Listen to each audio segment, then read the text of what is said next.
Ibu saya berasal dari kota Garut dan ayah saya, bapak saya berasal dari Tasikmalaya. Saya anak keenam dari 6 bersaudara dan latar belakang kehidupan kami adalah Islam. Hmm. Kemudian eh, kemudian apa namanya nih, pandangan pandangan tentunya kami sebagai umat Muslim, saya dididik dan dibesarkan tentunya dengan harus sholat, eh, harus mengaji dan berpuasa. Itu sudah pasti tentunya yang harus wajib dilakukan seperti itu. Baik, teman-teman, itulah kesaksian yang sudah sama-sama kita dengarkan dan saya percaya setiap kesaksian yang kami bagikan ini adalah merupakan panggilan Tuhan bagi setiap pribadi-pribadi yang dulunya tidak pernah mengenal siapa Yesus Kristus. Namun pada akhirnya mereka bisa membagikan kesaksian dan itulah merupakan rencana Tuhan yang terindah dalam setiap kehidupan keluarga pribadi mereka. Dan saat ini saya akan mengajak kita sama-sama untuk simak apa alasan dan mengapa para muslimah-muslimah di dalam video-video yang kami bagikan, terutama mereka adalah keluarga-keluarga yang berasal dari orang-orang beragama, dari keluarga yang taat beragama. Tetapi pada akhirnya mereka bisa murtad, pindah dan percaya bahwa Yesus Kristus adalah Tuhan dan Juru Selamat mereka. Alasannya mengapa? Karena mereka tahu bahwa tujuan hidup mereka pada akhirnya hanya ada di dalam tangan Tuhan. Keselamatan hanya ada di dalam nama Yesus Kristus. Ya, di dalam Kisah Para Rasul pasal 4 ayat yang ke-12. Dan keselamatan tidak ada di dalam siapapun juga selain di dalam Dia yang telah memberi kemenangan, yang telah memberi keselamatan. Dan mari langsung saja kita simak kesaksian seorang wanita muslimah di dalam video berikut ini bersama-sama. Kenalkan, nama saya Iis Rahmawati. Saya berasal dari Jawa Barat. Ibu saya berasal dari kota Garut dan ayah saya, bapak saya berasal dari Tasikmalaya. Saya anak keenam dari 6 bersaudara dan latar belakang kehidupan kami adalah Islam. Kemudian uh, kemudian apa namanya nih, pandangan tentunya kami sebagai umat Muslim, saya dididik dan dibesarkan tentunya dengan harus sholat, harus mengaji dan berpuasa. Itu sudah pasti tentunya yang harus wajib dilakukan seperti itu.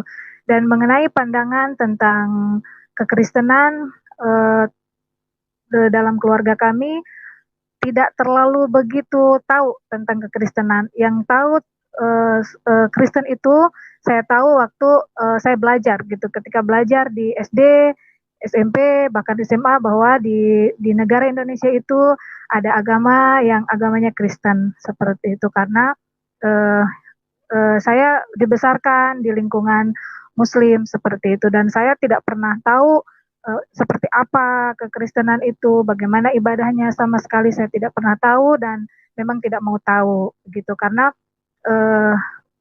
anggapan kepercayaan kami yang dulu bahwa agama kamilah yang lebih baik begitu. Kemudian singkat cerita, ketika usia saya 9 tahun, waktu itu kurang lebih SD, saya kelas 3, waktu itu kami mengaji, Pak Ustadz itu mengajarkan kepada kami, memberitahukan kepada kami bahwa nanti yang menjadi suluhnya api neraka adalah orang-orang yang kafir seperti itu. Dan itu yang saya dengar.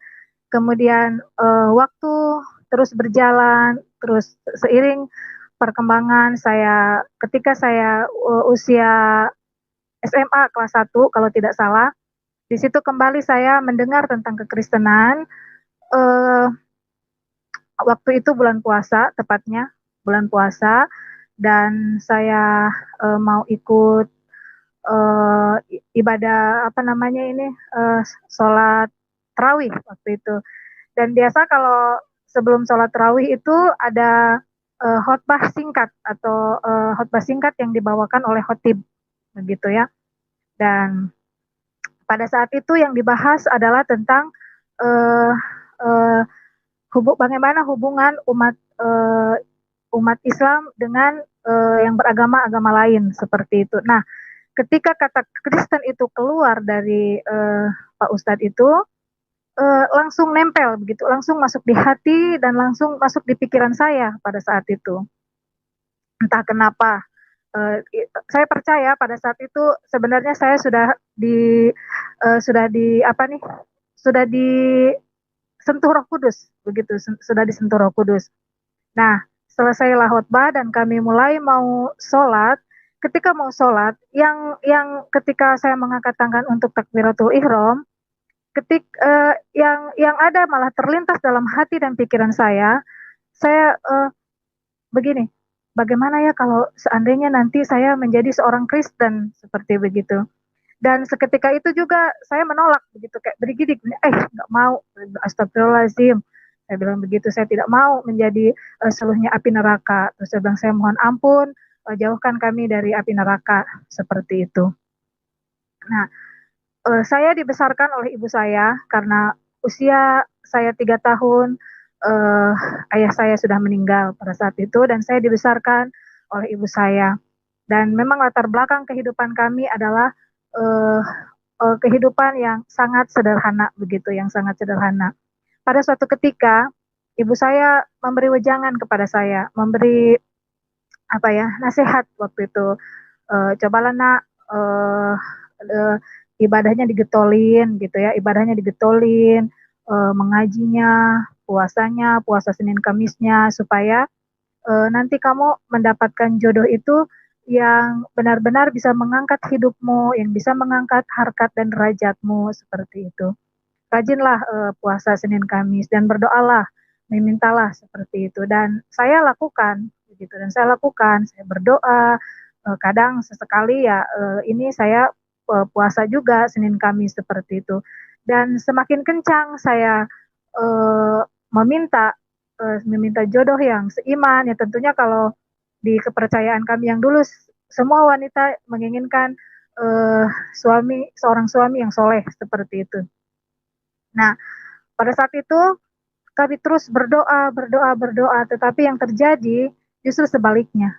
Sebaliknya Tuhan saya mendapatkan suami justru yang orang dari non Muslim seperti itu.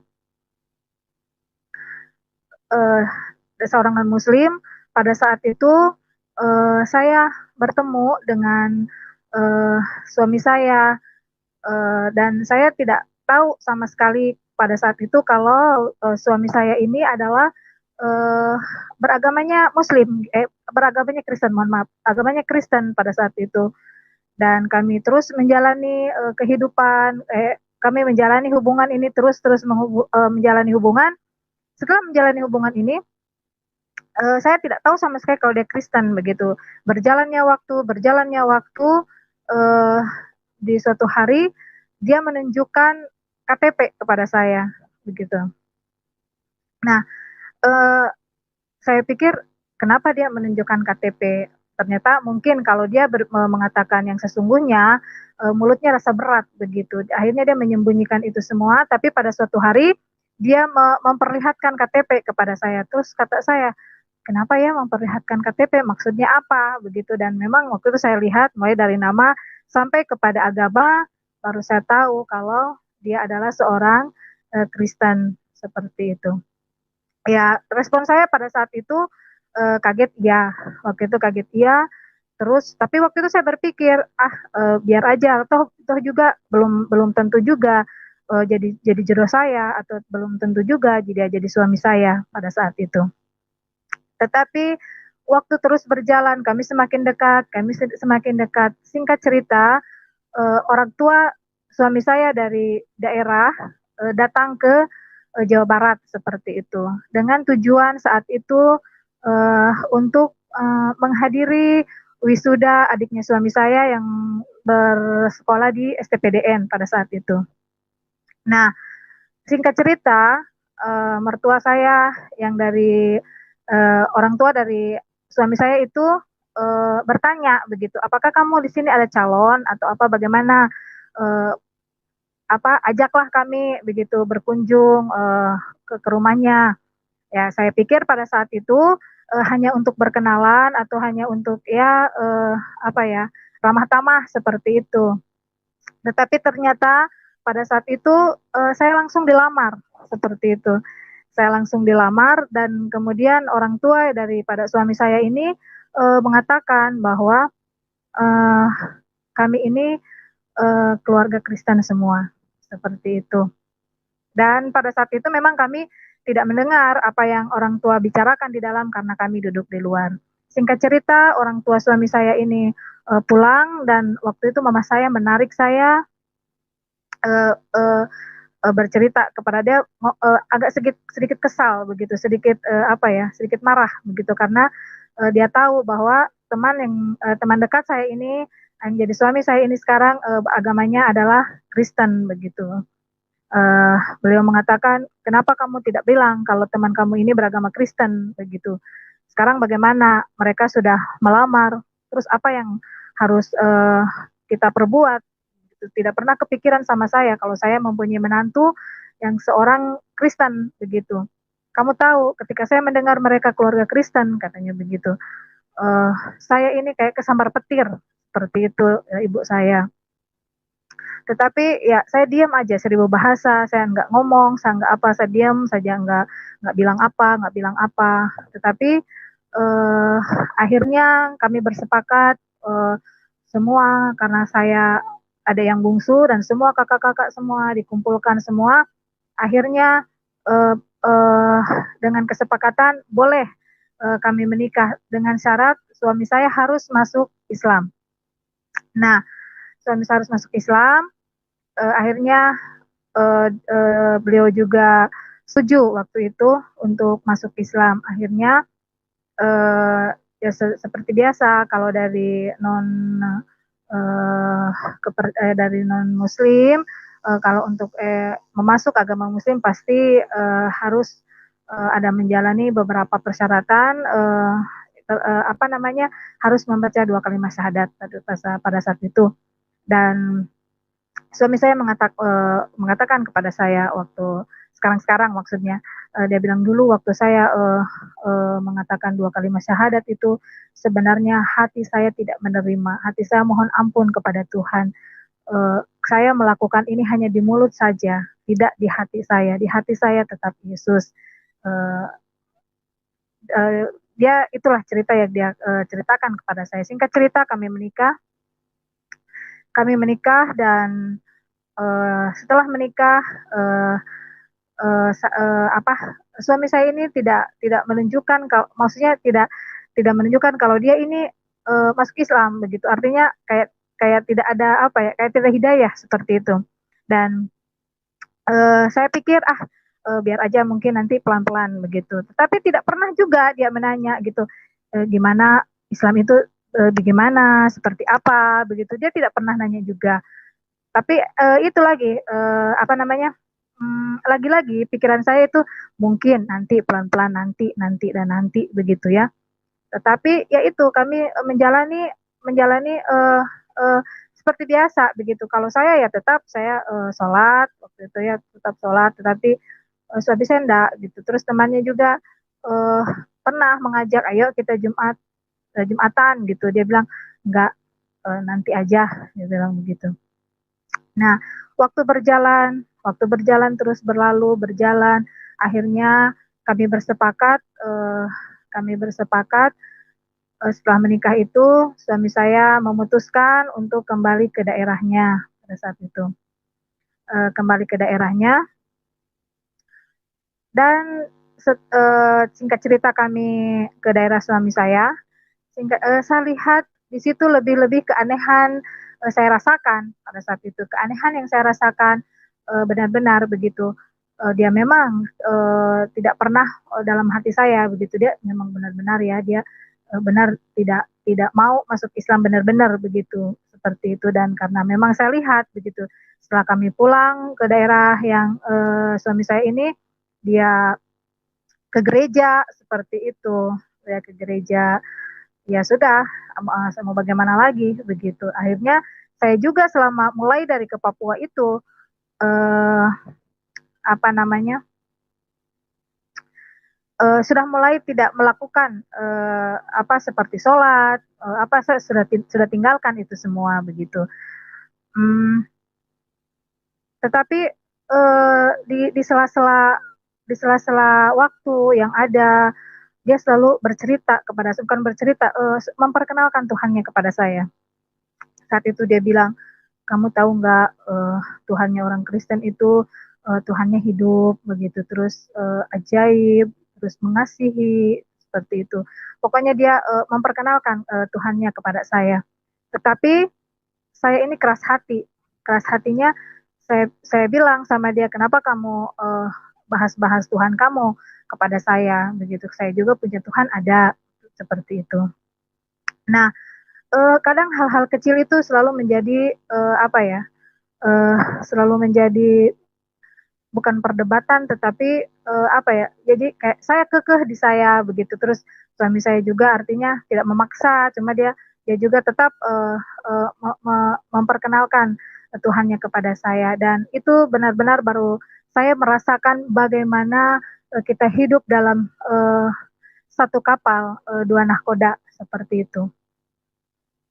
Nah, kemudian waktu berjalan saya sekitar setahun lebih saya pernikahan kami, saya baru sadar begitu, kenapa pernikahan kami sudah 1 tahun, sedangkan teman-teman saya yang nikah begitu beda sebulan dengan saya beda waktu, mereka sudah punya keturunan pada saat itu.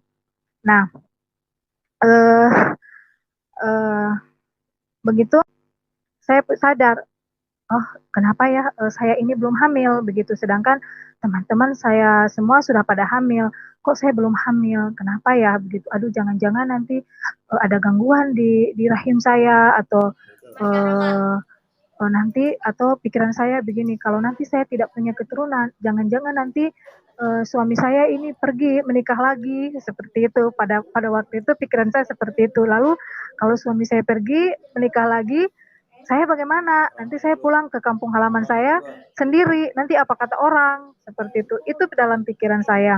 Nah, terus saya teringat gitu kepada perkataan suami saya, katanya Tuhannya orang Kristen itu Tuhan yang hidup loh. Coba cari dia begitu, maksudnya cari dia, minta sama dia begitu. Allah kami itu adalah Allah yang ajaib gitu, Allah yang heran. Jadi coba tanya dia, cari dia, terus minta sama dia begitu. Itu waktu itu saya tetap masih mengeraskan hati. Saya bilang, nggak perlu saya minta sama Tuhan kamu gitu. Nanti saya minta gitu sama waktu itu kepercayaan saya. Nanti saya juga minta. Tapi waktu terus berjalan, waktu tidak terus berjalan, dan saya tidak kunjung hamil jua. Ah, pada satu ketika saat itu hari Minggu, rumah itu sepi karena semua pergi ke gereja. Dan hanya saya sendiri waktu itu di rumah. Saya sendiri di kamar, dan di kamar saya itu ada gambar Tuhan Yesus yang lagi mengetuk pintu. Nah, ada Tuhan Yesus yang lagi mengetuk pintu.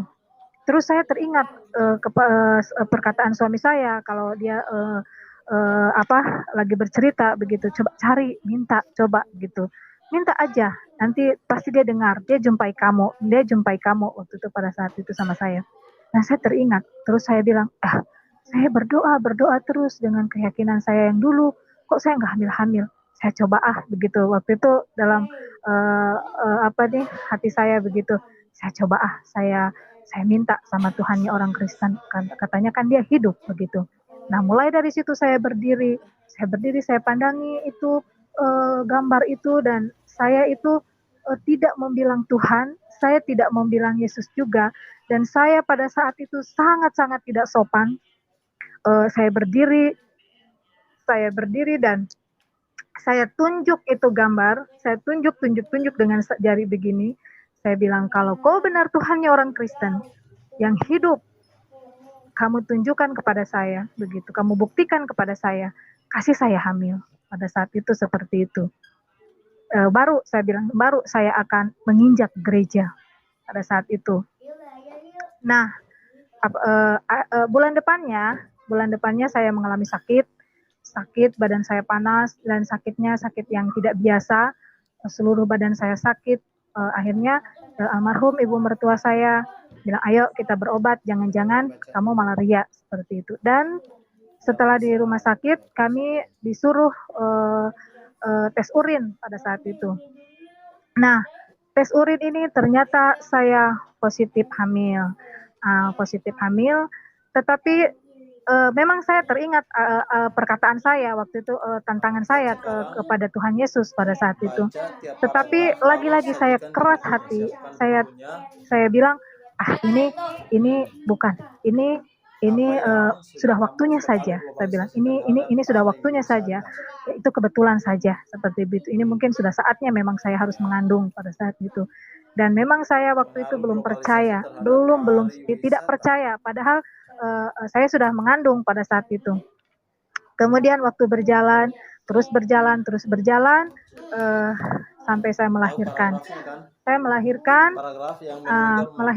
terus anak saya, lihat perkembangan anak saya. Sebulan, 2 bulan, 3 bulan, 4 bulan, sampai anak ini mau menginjak 1 tahun.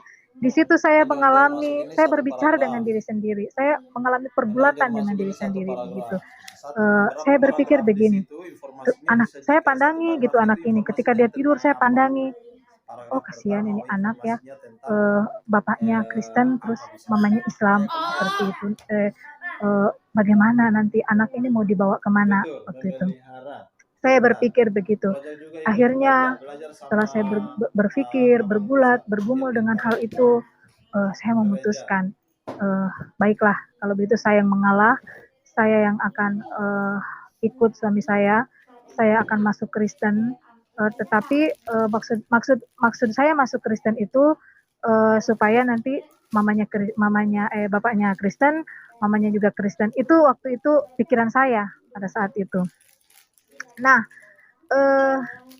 akhirnya saya bilang sama mertua saya, Bapak, saya mau dibaptis waktu itu. Mertua saya dan menyambut dengan sukacita, benar, ya Pak. Gitu. Akhirnya saya dibaptis, terus kami diteguhkan dalam nikah kudus, dan anak saya juga waktu itu umur 1 tahun 2 bulan kalau nggak salah, anak saya juga yang itu dibaptis. Nah, perjalanan kekristenan saya setelah saya dibaptis, itu saya mengalami kekosongan. Artinya kekosongan itu saya ikut Kristen tidak begitu, terus Islam juga tidak, karena memang saya mulai dari ke daerah suami saya ini, saya memang sudah tidak pernah baik itu sholat, puasa juga nggak pernah begitu. Di situ saya mengalami kekosongan seakan-akan saya hidup ini tidak memerlukan Tuhan, seperti itu. Karena mungkin pada saat itu kami masih sehat, kami masih muda, seperti itu. Seakan-akan kami hidup tidak memerlukan Tuhan. Dan itu terus berjalan. Saya ke gereja, iya. Ikut suami saya, iya. Saya ke gereja. Ikut persekutuan, iya. Begitu. Tetapi saya ke gereja itu benar-benar bukan mencari Tuhan, tetapi saya hanya melakukan itu kegiatan agamawi seperti itu, rutinitas. Dan saya benar-benar tidak mengalami Tuhan pada saat itu. Saya ikut begitu saja, hampa. Saya pergi, tetapi itu lagi-lagi saya tidak merasakan hadirat Tuhan seperti itu. Nah, singkat cerita, tahun 2003 atau 2004 pada waktu itu, saya diketahui sama keluarga saya kalau saya sudah pindah keyakinan pada saat itu. Itu ceritanya, anak saya kan ini saya sudah dikasih masuk ke sekolah minggu. Saya kasih masuk sekolah minggu. Nah, 2003 2003 atau 2004 kami pulang ke kami pulang ke kampung halaman saya untuk menjenguk orang tua pada saat itu. Anak saya ini kan senang naik kereta, jadi kalau pulang kami turun lewat Surabaya, dari Surabaya naik kereta begitu, dan anak saya itu menyanyi di stasiun itu, nyanyinya di dalam kereta ini, sementara kereta lagi berjalan dia teriak-teriak menyanyi, aduh senangnya naik kereta, kereta besar buatan Tuhan, supirnya Yesus, jalannya lurus menuju ke surga, dan semua penumpang yang ada di dalam kereta itu menoleh ke kami, dan waktu itu banyak ya yang ibu-ibu haji begitu menoleh dan kayak gimana begitu. Rasa perasaan saya bilang, diam kamu di sini nggak boleh nyanyi begitu. Namanya anak kecil, saya nggak bisa tahan begitu. Dia tambah menyanyi lagi di bait kedua lagi yang menakutkan. Dia bilang, aduh celaka naik kereta, kereta kecil buatan iblis, supirnya ngantuk, jalannya mundur-mundur, dia bilang menuju ke neraka. Mereka tambah sinis lagi lihat kami, dan wah itu saya rasa lucu, rasa gelit, tapi ya sudah, namanya anak kecil begitu. Tibalah kami di kampung halaman. Di kampung halaman ini dah begitu lagi. Anak saya ini menyanyi di depan anak-anaknya saudara-saudara saya begitu. Di situ dia teriak-teriak lagi menyanyi. Dia bilang haleluya, Tuhan Maha Kuasa. Dan terus itu akhirnya ketahuan lah, dan saya dipanggil waktu itu sama ibu saya ditarik ke kamar pada saat itu, dan beliau mengatakan, kamu mendidik anak kamu Kristen ya, begitu, seperti itu. Dan saya nggak bisa ngomong pada saat itu karena saya bukan mau menyembunyikan, tetapi saya melihat kondisi pada saat itu orang tua saya memang sudah sepuh, dan saya bilang kalau saya berterus terang nanti jangan-jangan dia sakit begitu. Dan tetapi ya beliau tahu sendiri begitu pada saat itu. Nah, saya ditarik ke kamar, terus beliau dia sedikit ngambek maksudnya kamu ini nanaonan katanya gitu ya, kalau agama, kalau bahasa Indonesianya tuh kamu ini apa-apaan, bilang seperti itu. Kamu masuk Kristen ya, dia bilang begitu. Saya nggak menjawab, dan saat itu tuh hanya air mata yang berlinangan di mata saya begitu, karena saya nggak bisa ngomong apa-apa begitu. Saya tidak bisa menjelaskan apa-apa karena saya yang merasakan pada saat itu. Terus mama saya bilang, jawab, kamu masuk Kristen ya? Terus saya bilang, iya, saya masuk Kristen karena saya lihat anak saya. Nanti bagaimana kalau orang tuanya berlainan keyakinan? Pada saat itu saya bilang begitu sama mama saya, dan mama saya itu puji Tuhan dia mengerti begitu. Artinya dia bilang sama saya, ya ini masalahnya kamu pindah agama, masalah Tuhan gitu, tidak bisa dimain-main. Dia bilang kalau kamu memang pindah ke seberang, jalanilah itu dengan sungguh-sungguh begitu. Dan waktu itu saya pikir saya aman karena kalau mama saya yang tahu pasti artinya mama saya bisa mengerti begitu. Dan pada saat itu saudara-saudara yang lain, kakak-kakak saya yang lain tidak berani untuk menegur saya atau bertanya secara langsung kepada saya pada saat itu. Dan pasti kalau mereka menegur saya, pasti mama saya yang akan membela saya saat itu, seperti itu. Dan akhirnya saya tahu, dan setelah saya tahu, mama saya tahu kalau saya sudah pindah keyakinan, saya merasa lega begitu, karena biarlah yang penting mama sudah tahu, walaupun yang lain pasti juga sudah tahu, tapi kan mereka tidak mau bertanya pada saat itu. Akhirnya kami kembali pulang ke Papua, kami kembali pulang, dan saya di tahun 2005 saya melahirkan anak kedua saya perempuan. Nah, anak kedua perempuan saya ini ketika usianya 6 tahun kena musibah ketika saat itu juga pada hari Minggu karena kami anak ini sudah pergi sekolah Minggu, jadi pada hari Minggu itu saya sudah tidak bawa lagi beribadah ke gereja, jadi saya titipkan di uaknya di kakaknya suamiku begitu, di kakaknya suami saya. Kamu tinggal karena kamu sudah sekolah minggu, dan saya pergi dengan suami saya ke gereja. Nah, hari Minggu itu kami masih di gereja. Anak saya yang perempuan ini diajaklah sama uannya dan keluarga yang lain karena pada saat itu bulan liburan dan semua saudara-saudara itu lagi berkumpul di sini begitu, lagi berkumpul. Kemudian pada hari itu anak saya dibawa untuk berziarah ke makam neneknya. Nah, berziarah ke makam neneknya, dan di perjalanan katanya sudah masuk di area pekuburan, itu ada sebuah pohon randu gitu ya, sebuah pohon kapuk yang sudah mati, yang sudah kering, tetapi dahannya mungkin masih begitu, dan dia menimpa, dia roboh menimpa kepala anak saya yang perempuan ini. Dan saya waktu itu ditelepon, cepat pulang, anaknya katanya pingsan, ketiban kayu begitu. Telepon yang sampai itu seperti itu. Akhirnya kami buru-buru pulang. Setibanya di rumah, benar saja saya melihat anak saya ini sudah di dalam keadaan yang lemas, begitu, keadaan yang lemas, dan saya lihat bibirnya sudah membiru, kelopak matanya yang di bagian bawah juga sudah membiru, dan saya lihat kepala di bagian sebelah kanannya itu benjol kayak bengkak begitu. Dan akhirnya saya gendong, tapi dia muntah. Akhirnya kami bersepakat, ayo kita bawa lari ke rumah sakit. Sampai di rumah sakit, anak ini tidak merespon apa-apa.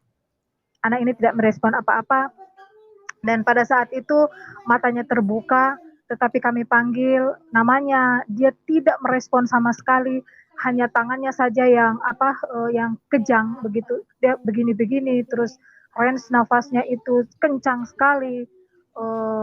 Saya pada saat itu melihat itu, sungguh saya tidak tega melihat anak saya waktu itu seperti itu, dan saya sedikit marah gitu, sedikit kecewa melihat anak saya itu. Tidak tahu emosi saya mau diluapkan kemana pada saat itu. Saya tambah lagi pada itu semuanya itu sudah menangis gitu, tante-tantenya sudah menangis, opanya sudah menangis, bapaknya sudah menangis, kakaknya sudah menangis, kami semua sudah menangis karena melihat kondisi anak-anak saya yang sekecil itu begitu sudah seperti itu. Akhirnya tidak lama kemudian dokter datang. Dokter mengatakan kepada kami, Bapak dan Ibu berdoa saja. Anak ini sudah tidak merespon. Dia bilang begitu. Anak ini sudah tidak merespon. Di senter matanya tidak bergerak sama sekali. Dia bilang anak ini sudah tidak merespon. Saya tahu perkataan dokter bilang sudah tidak merespon itu secara halus menyampaikan kepada saya pada saat itu bahwa anak ini artinya tidak ada harapan. Nah, tidak lama kemudian saya dikunjungi oleh hamba Tuhan, dan hamba Tuhan itu menyampaikan kepada kami, kamu jangan saling menyalahkan, mari kita berdoa.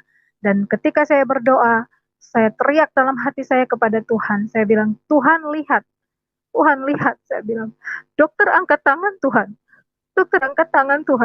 saya percaya Tuhan, Engkau yang akan turun tangan, Engkau yang akan bertindak Tuhan. Saya bilang seperti itu, saya percaya Tuhan, kuasa Tuhan di 2000 tahun yang lalu. Orang sakit disembuhkan, buta melihat, tuli mendengar, bisu berkata-kata, lumpuh berjalan. Saya percaya Tuhan, kuasa Tuhan itu sama, kuasa Tuhan tidak dahulu dan sekarang itu sama. Saya percaya Tuhan, kuasa Tuhan itu masih berlaku untuk saya pada saat ini. Seperti itu. Saya berdoa dan saya terus berdoa. Terus saya memuji Tuhan pada saat itu. Saya mengundang terus Tuhan. Setelah berdoa selesai dan roh saya, dalam hati saya mengatakan anak ini tidur, seperti anak ini tidur, dan itu membuat saya menjadi terbakar begitu. Ada harapan bahwa anak ini benar tidur. Padahal memang sudah 2 jam dia mengalami masa kritis, tidak merespon apa-apa. Bahkan dokter mengatakan anak ini sudah tidak merespon begitu. Dan selesai kami berdoa, tidak sampai 3 atau 5 menit tidak sampai, dan setelah selesai amin gitu, kita amin, anak ini sadar, dia memanggil saya dan mama, katanya begitu. Saya lompat kegirangan dari tempat duduk saya, dan saya yang memang apa ya, meragukan kuasa Tuhan, seperti itu, saya yang tidak percaya Tuhan. Ketika melihat itu, saya mengaku dengan lidah saya mengaku bahwa terima kasih Tuhan, haleluya. Pada saat itu saya bilang begitu, Tuhan Engkau benar hidup, Tuhan, Engkau benar ada, Engkau ada bersama-sama dengan kami saat ini, Engkau adalah dokter yang tidak kelihatan yang bertindak untuk anak ini, Tuhan. Saya percaya Tuhan bahwa Engkau adalah Allah yang hidup, Allah yang menyembuhkan anak saya pada saat itu. Akhirnya dan saya sudah melihat perkembangan, bibirnya yang tadi membiru sudah merah kembali, terus matanya juga yang saya lihat lebam biru sudah mulai berangsur baik, dan alat yang dipasang di jarinya itu untuk detak jantungnya dilepas, dan kami didorong ke ruangan. Puji Tuhan kami dirawat, pada saat itu anak saya dirawat cuma 3 hari, karena setiap hari dia memperlihatkan perkembangan yang baik begitu. Akhirnya dokter mempersilahkan kami pulang, 3 hari saja kami dirawat. Ya, 1 bulan dari kejadian seperti itu, saya berdiskusi begitu dengan suami saya. Anak ini kok kemarin bisa, maksudnya tuh bisa koma, bisa kritis selama 2 jam kurang lebih, tidak merespon apa-apa. Waktu itu saya bilang, takutnya ada apa-apa, terjadi sesuatu di kepalanya saya. Tetapi saya percaya bahwa kalau Tuhan sudah menolong tidak akan setengah-setengah, pasti total, saya bilang begitu. Tapi saya penasaran, harus tahu apa yang terjadi dengan di kepala anak saya pada saat itu. Akhirnya, puji Tuhan, kami diberi kesempatan untuk pergi ke waktu itu ke Jawa Barat, di Bandung, di salah satu rumah sakit swasta. Kami memeriksakan, check up begitu, check up kepala anak saya pada saat itu. Akhirnya kami disarankan untuk ke dokter ke dokter saraf anak. Nah, di dokter saraf anak saya menceritakan kejadiannya seperti itu, dan saya hanya mau check up, saya bilang begitu, saya hanya mau lihat kenapa ada apa dengan kepala anak saya, karena dia mengalami koma selama 2 jam. Nah, akhirnya kami diberi rujukan untuk anak ini di-scan kepalanya. Nah, di-scan kepalanya, akhirnya singkat cerita hasil scan itu sudah keluar, dan saya bawa kembali ke dokter saraf anak itu, dan dokter anak itu membuka amplop hasil hasil klise scan kepalanya, dan saya lihat raut wajah dokter yang tiba-tiba berubah begitu, dari tadinya biasa menjadi kayak kaget. Terus akhirnya kan saya juga kebawa, lah ada apa kok dokter mukanya kaget banget begitu, kaget sekali begitu. Dan dokter waktu itu dengan bukan berlinang, matanya berkaca-kaca waktu itu menerangkan kepada saya.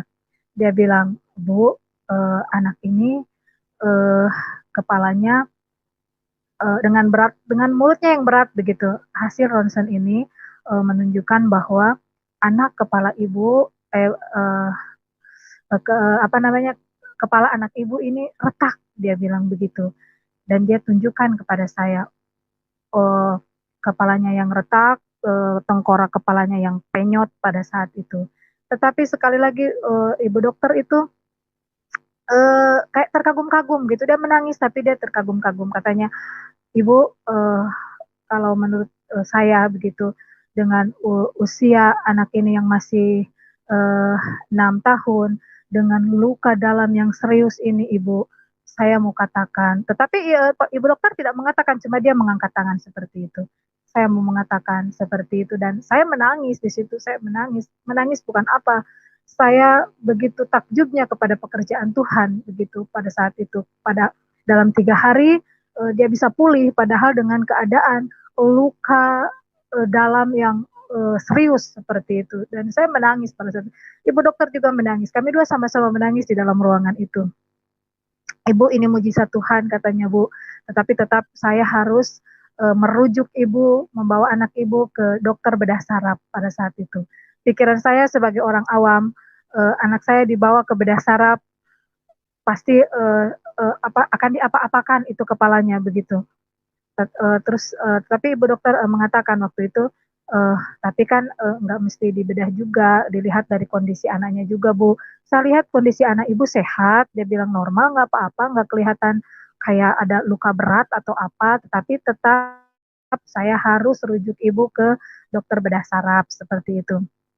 Nah, tibalah giliran kami ke dokter bedah saraf pada saat itu, dan klise hasil hasil scan itu mulai dokter itu terangkan kepada kami di satu layar yang lumayan besar pada saat itu, dan dia menjelaskan bahwa anak ibu kepalanya retak begitu, dan ada pendarahan di otak sedikit begitu, ada sisa pendarahan otak sedikit, tapi ibu jangan khawatir katanya pada situ.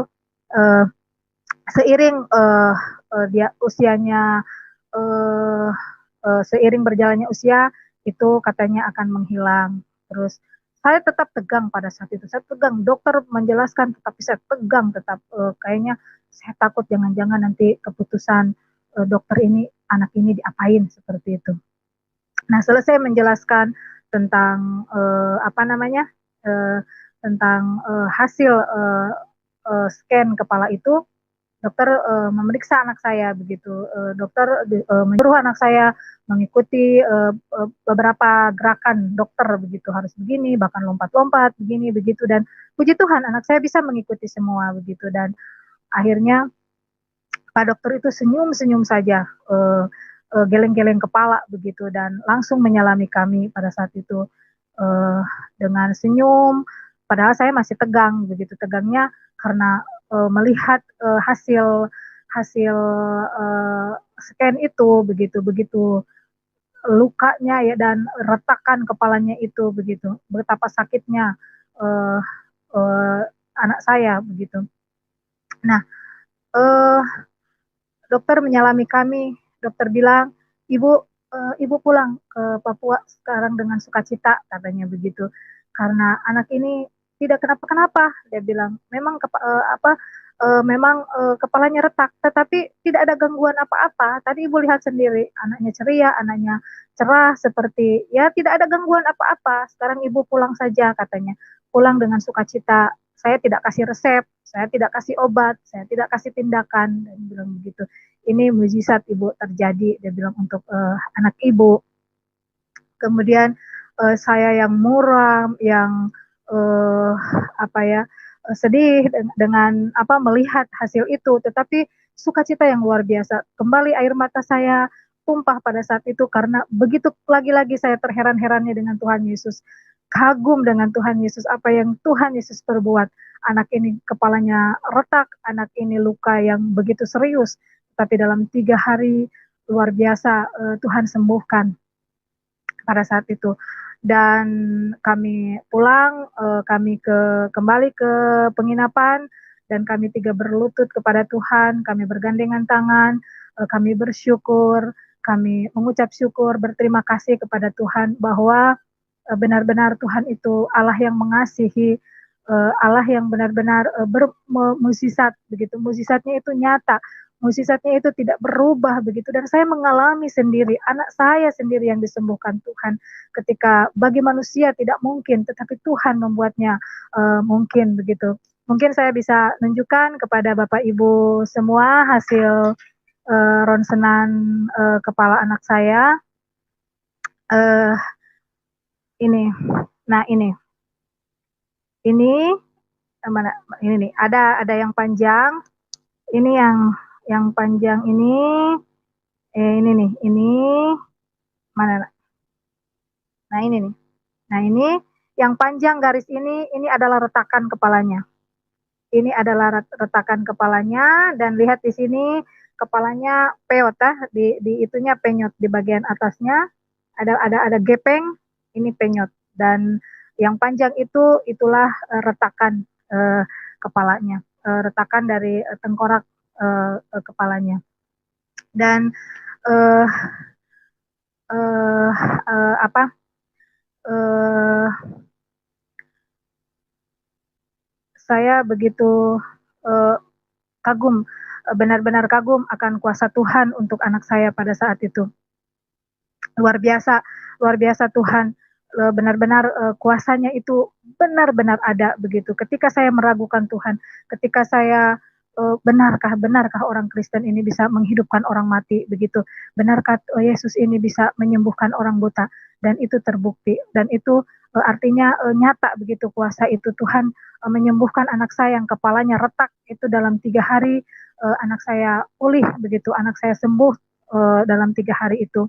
Dan saya percaya ketika Tuhan sanggup menolong kami, sanggup menolong anak saya juga percaya Tuhan sanggup menolong Bapak Ibu yang sedang di dalam pergumulan apapun, karena Tuhan Yesus adalah Tuhan yang berkuasa, Tuhan yang sama dahulu, sekarang dan selama-lamanya. Jangan pernah meragukan Tuhan, jangan pernah meragukan kuasa Tuhan. Firman Tuhan mengatakan dalam Yohanes 11 ayat 40, mengatakan bahwa jika engkau percaya, engkau akan melihat kemuliaan